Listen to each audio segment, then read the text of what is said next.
A note on domestic disturbance.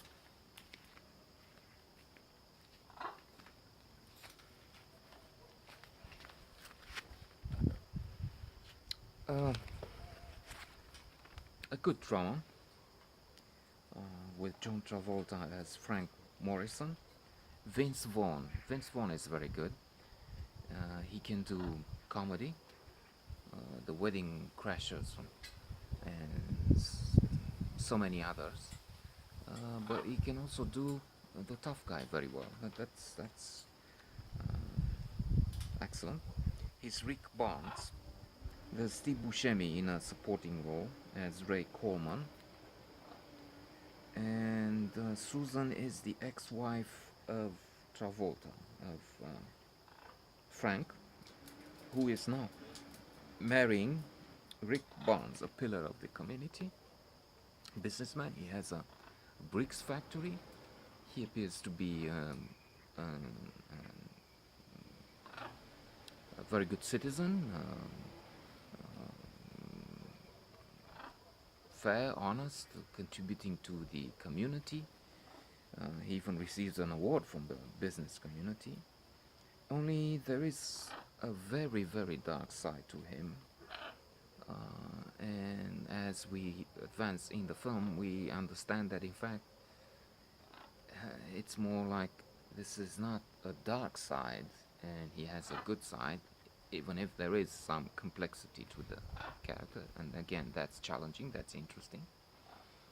But he's altogether a mean, evil man who played the complexity, the challenge of the role is to play a character that plays the role in his turn.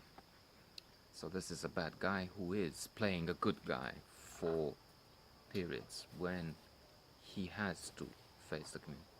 As soon as he's facing his nemesis, as soon as he's facing his stepson who is onto something, he is a master. Indeed, Ray, aka Steve Buscemi, comes from his past and is confronting him with something that is, it can be perceived as blackmail. Look, now I see you made it. I know some things about you. Maybe you just help me out as a brother, as a comrade. And Rick says, "Well, I don't have. Well, you better. Okay, we'll do it." So he's going to his brick factory. Why are we? Well, because this I don't have that kind of money on me, 20,000. So we need to stop there and now. But as they stop in front, he's stabbing his former partner. I mean, they went to jail together, and kills him. The problem being that throughout the scene, the stabbing, and before that, the discussion about what's going on about the stepson that he doesn't really stand, break. The stepson is between the seats in the back, and he heard everything and saw Buscemi, Ray die. So after that, it's straight to the police and tells them, look, he killed the guy, he took him to the brick factory with the door open. I run into the rain and took refuge to Frank, my father. But I mean, I was there. Because he lied, because they expect him as a stepson to hate his stepfather, longing for his real uh, Frank parent. Yeah, they suspect he's lying. In fact, as they search superficially at the factory, the police, they find nothing, and then they say this is just a boy trying to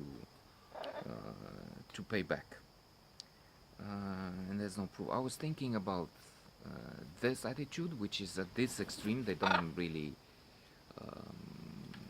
investigate even if they have a witness to murder, and that's wrong. And on the other hand, Jakten, an outstanding Nordic film, Mads Mikkelsen in the leading role, wonderful in that, where a child, uh, much younger, she's only 4 as opposed to this boy who is, I don't know, 12, accuses the professor. In fact,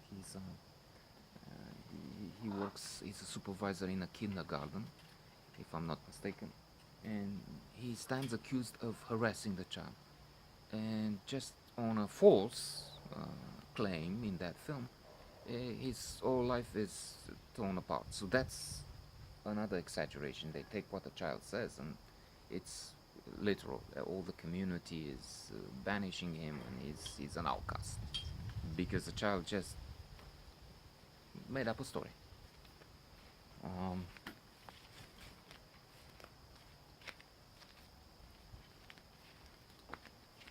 I will not say what happens at the end, but the film turns out to be somewhat interesting.